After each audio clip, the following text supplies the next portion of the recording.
Alright, so in this video I'm going to be showing you how I did my Supermoto setup on my Templar X. This is hands down probably one of the best mods I've ever done. It changes the way the bike looks, feels, rides, corners. Also, it was one of the easiest mods I've done, so it comes with everything you need if you get these wheels, and you won't have any issues setting it up. So it's a cush drive style of wheel, which means it has these little rubber bushings that go in there. They come in red or black. They come with the spacers and the seals that you need. I'm running the Kenda KM1s. You can choose whatever tires you want, obviously, but I'm also running the 320mm rotor with the bracket. Don't forget to pick up some valve stems if you don't have any laying around.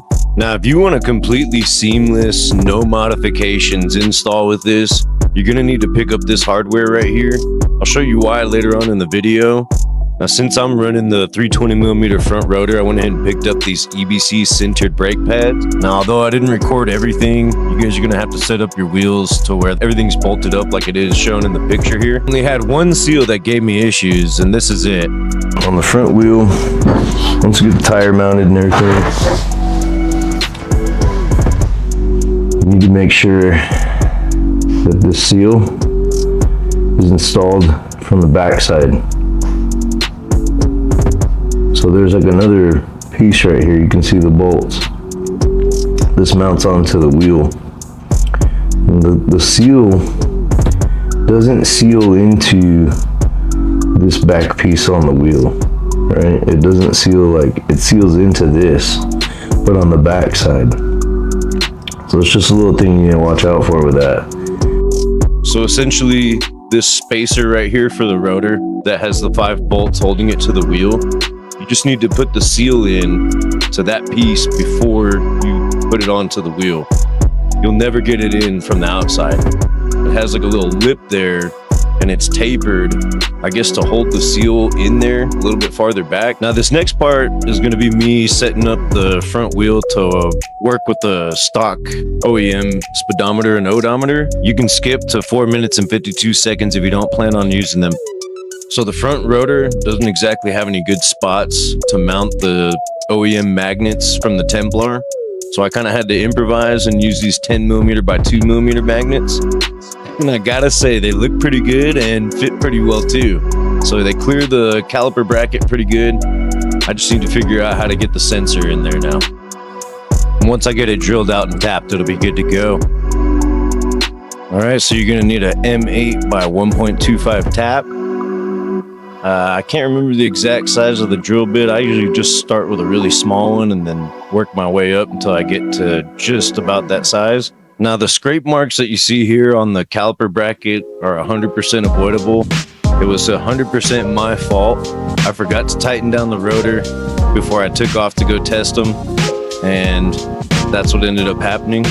But luckily for me, that's exactly where I needed the magnet to be at anyway, so it kind of gave me a nice guide point to know where I wanted to get this sensor mounted. And just a heads up, you guys, before you go drilling yours, if you do end up buying this setup, the reading isn't accurate on the speedometer or the odometer. I'm gonna have to try to figure out if I can maybe see if maybe I had one of the magnets on backwards, or if maybe I have too many magnets.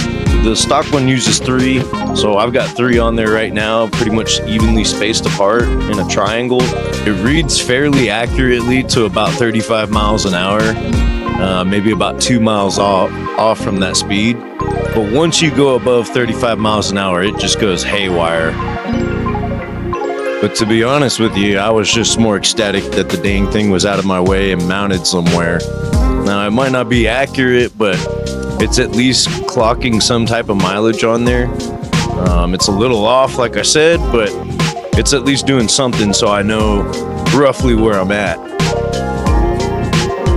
Now, overall, I'm probably going to wind up either contacting X-Pro to see if there's a way that I can adjust it somehow, like in the settings or something, but, you know, it's going to take some time to figure it out.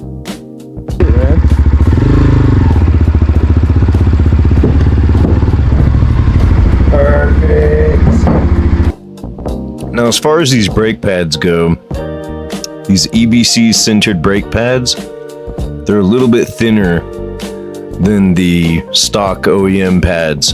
You'll notice a bit more pull out of your front brake lever, but it has a lot more bite. So it takes a little bit of getting used to, but I'm pretty much already used to it. I'm just gonna kind of keep an eye on it, make sure the pistons don't come popping out or anything like that. Now, I'm not 100%, I didn't try it myself, but you might be able to run these same wheels with your stock rotor and stock caliper bracket and caliper. Just don't hold me to it. Like I said, I didn't try it, but it looks like the mounting points are all the same, so it should work just fine. Since these wheels are painted, they do scratch a little easily. You just got to be careful around them, you know, just like any other painted thing. Now, as far as getting the caliper onto the bracket itself, it's fairly simple. You're going to take both the slides off the stock caliper. One of them's threaded, it already has the threaded port for it, and the other one's just gonna kind of sit in there. Now, I haven't really found anything that fits perfectly, but I'm gonna try a whole different caliper, probably one from a CRF. It's kind of sketchy, but it works. Okay, moving on to the rear wheel. I just wanted to start this off by saying if you haven't bought a 520 chain yet, and you're still running the stock Templar chain, you need to get rid of that chain immediately. So basically the cush drive it has threaded bolt holes. So if you try to use the stock hardware has a shoulder at the end of the bolt, like you'll see here in the picture. And if you try to run that down, obviously it's going to stop at that point. So you either have the option to drill it out, or you could do what I did and go get some bolts. And to be honest with you, I'd rather have these than whatever came with the Chinese bike to begin with, because these are 10.9 grade, and it really doesn't get much better than that. So, you know, the hardware that comes with these bikes, it's not the best of quality. I've got a couple of videos where I snapped a couple of them. So it's just wise to get rid of as much of that hardware as you can and replace it with some better hardware. So basically right here, the cush drive has these little bushings that sit inside the wheel, and it just protects the wheel from snapping or cracking. I've already done some wheelies with them. I haven't had any issues whatsoever. The only thing that I kind of noticed was that the cush drive itself kind of makes contact with the wheel, and it's just a little bit, but you'd kind of expect that from metal to metal touching each other. Now the bushings for the cush drive are a little bit confusing, but if you just watch the video, it'll show you exactly how they go. I've tried multiple times to see if this thing is like some kind of a press fit, if it press fits on there to hold it together, but it doesn't.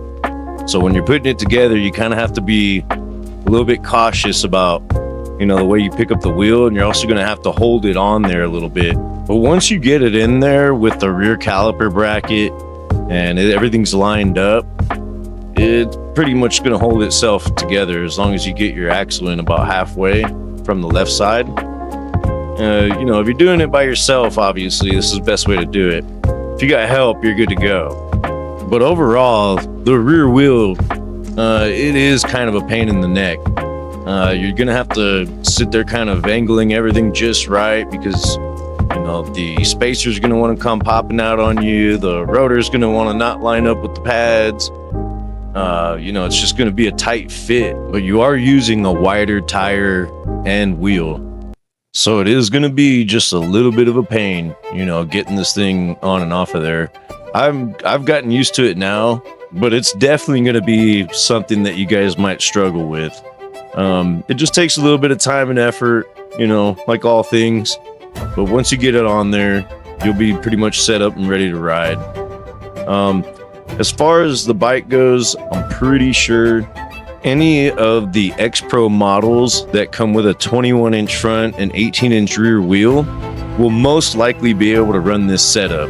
Now, don't hold me to it. You know, all these bikes can have very different parts, but you know, it is worth a shot. I'm not 100%, but if any of you guys end up trying this and putting it on a different model, drop a comment down below. I really hope you guys enjoyed the video. Put a lot of work into it. I hope it helps you out with your Supermoto setup. Again, thanks for watching, guys. I appreciate all the subs and likes. Y'all have a good day.